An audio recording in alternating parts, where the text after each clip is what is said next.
Good morning, everyone. In today's assignment, we have some text from lesson 17, and the name of the lesson is India and the World. So, this is your chapter from social science. We have given some text, and along with it, there are some questions also.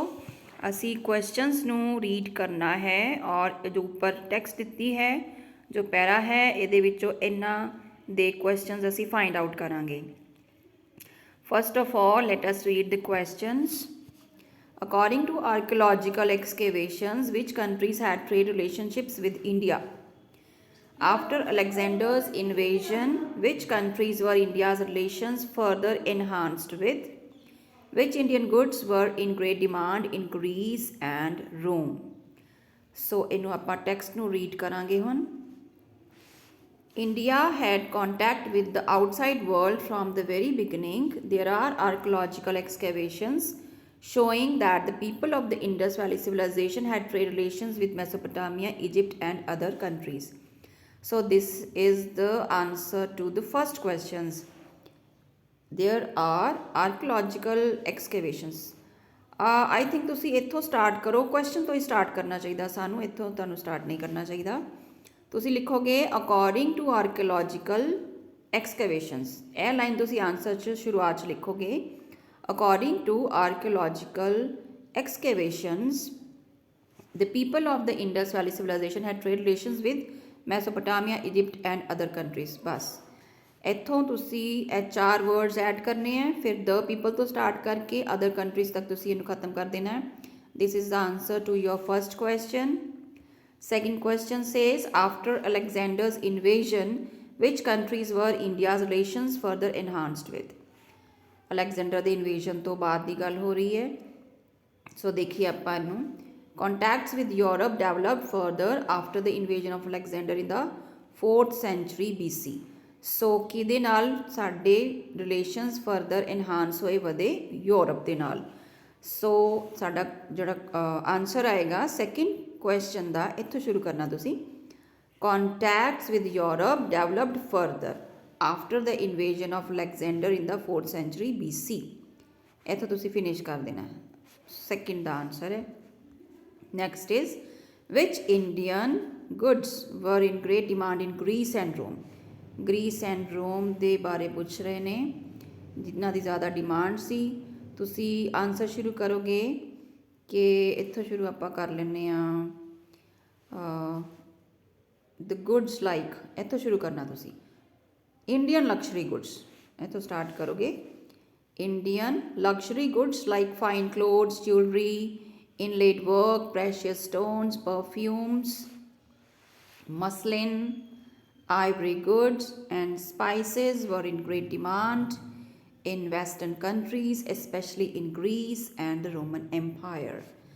ठीक है ਤੁਸੀਂ ਇੱਥੋਂ start ਕਰਨਾ ਹੈ Indian luxury goods ਸੋ ਇਹ ਤੁਹਾਡੇ third ਦਾ answer ਹੋ ਜਾਏਗਾ next paragraph is about Satavahana period so ਇਹਦੇ ਕੁਐਸਚਨਸ ਪਹਿਲਾਂ ਰੀਡ ਕਰ ਲੈਂਦੇ ਹਾਂ which route was used for trade during ਸਤਵਾਹਨਾਸ ਸਤਵਾਹਨਾਸ ਦੇ ਦੌਰਾਨ ਕਿਹੜਾ ਟ੍ਰੇਡ ਰੂਟ ਇਸਤੇਮਾਲ ਕੀਤਾ ਜਾਂਦਾ ਸੀ ਇਹਨੂੰ ਰੀਡ ਕਰਦੇ ਹਾਂ during Satavahana period from 2nd century BC onwards there was a brisk sea trade between South India and Rome.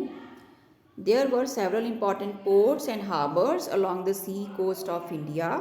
Some of them like Kaveri Patnam, Mahabalipuram, Puhar and Korkei were in extreme south and Suraparka and Bhrigu Kutch were on the western coast of India. So ਸਾਡਾ question C which route was used for trade during Satavahanas. route ਕਿਹੜਾ ਇਸਤੇਮਾਲ ਕੀਤਾ ਜਾਂਦਾ ਸੀ ਇੱਥੇ ਅਸੀਂ ਲਿਖਾਂਗੇ there was a sea route ਇੱਥੇ sea route ਲਿਖ ਦਾਂਗੇ ਆਪਾਂ sea route ਜਿੱਥੇ ਲਿਖਣਾ ਵਿੱਚ ਤੁਸੀਂ ਲਿਖੋਗੇ sea route was used for trade during ਸਤਵਾਹਨਾਸ ਬਸ ਇੰਨਾ ਹੀ ਤੁਹਾਡਾ ਆਨਸਰ ਰਹੇਗਾ ਸਿਰਫ ਇੱਕੋ ਵਰਡ ਐਡ ਕੀਤਾ ਸੀ ਸੀ ਸਮੁੰਦਰ ਦੇ ਜ਼ਰੀਏ ਦੇਖੋ ਇੱਥੇ ਲਿਖਿਆ ਨਾ ਬ੍ਰਿਸਕ ਸੀ ਟ੍ਰੇਡ ਸਮੁੰਦਰ ਦੇ ਜ਼ਰੀਏ ਟ੍ਰੇਡ ਕੀਤਾ ਜਾਂਦਾ ਸੀ ਵਪਾਰ ਕੀਤਾ ਜਾਂਦਾ ਸੀ second question is which ports were located on the south coast of India. India ਦੀ ਜਿਹੜੀ ਸਾਊਥ ਕੋਸਟ ਹੈ ਉੱਥੇ ਕਿਹੜੇ ਕਿਹੜੇ ਪੋਰਟਸ ਮੌਜੂਦ ਸਨ। ਸੋ ਇੱਥੇ ਅਸੀਂ ਇੱਥੋਂ ਸ਼ੁਰੂ ਕਰਾਂਗੇ ਸੈਕਿੰਡ ਲਾਈਨ ਤੋਂ, ਕਾਵੇਰੀਪਟਨਮ ਇੱਥੋਂ ਸਟਾਰਟ ਕਰਨਾ ਤੁਸੀਂ ਸੈਕਿੰਡ ਦਾ ਆਨਸਰ।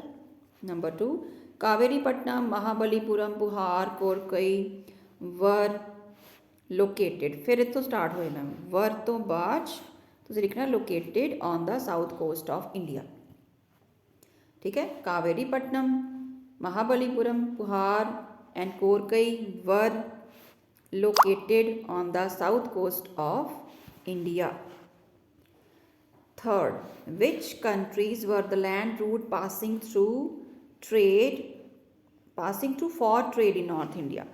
So ਕਿਹੜੇ countries ਨੇ ਉਹ land route ਮਤਲਬ ਜ਼ਰੀਆ ਬਣਦੇ ਸਨ ਨਾਰਥ ਇੰਡੀਆ ਦੇ ਨਾਲ ਜਦੋਂ ਵਪਾਰ ਕੀਤਾ ਜਾਂਦਾ ਸੀ, ਕਿਹੜੇ ਦੇਸ਼ਾਂ ਦੇ ਵਿੱਚੋਂ ਦੀ ਹੋ ਕੇ ਰੂਟ ਲਿਆ ਜਾਂਦਾ ਸੀ।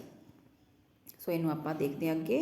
ਬਿਸਾਈਡਸ the Indian goods, India exported articles like silk brought from China and South East Asian countries. Some European articles like glassware and lead were imported in exchange. In North India, trade was also done through the land routes passing through. So ਇਹ ਆਪਾਂ ਦੇਖਾਂਗੇ ਹੁਣ ਇੱਥੇ Afghanistan, Central Asia and western Asia. ਤੁਸੀਂ ਇੱਥੇ ਲਿਖੋਗੇ, ਸ਼ੁਰੂਆਤ ਤੁਸੀਂ ਕਰੋਗੇ ਅਫਗਾਨਿਸਤਾਨ, ਇਹ ਥਰਡ ਦਾ ਆਨਸਰ ਹੋਏਗਾ। Afghanistan, Central Asia and West Asia were the land route, ਇੱਥੋਂ ਸਟਾਰਟ ਕਰ ਦੇਣਾ ਫਿਰ ਤੁਸੀਂ, were the land route passing through for trade in North India. ਠੀਕ ਹੈ, ਇਹ ਤੁਸੀਂ ਇੱਥੋਂ ਆ ਪੂਰਾ ਲਾਈਨ ਤੁਸੀਂ ਆਨਸਰ 'ਚ ਲਿਖੋਗੇ। ਸ਼ੁਰੂਆਤ ਤੁਸੀਂ ਕਰੋਗੇ ਇੱਥੋਂ ਅਫਗਾਨਿਸਤਾਨ ਤੋਂ, ਇਹ ਥਰਡ ਦਾ ਆਨਸਰ ਹੋਏਗਾ। Afghanistan, Central Asia and western Asia were the land route passing through for trade in North India.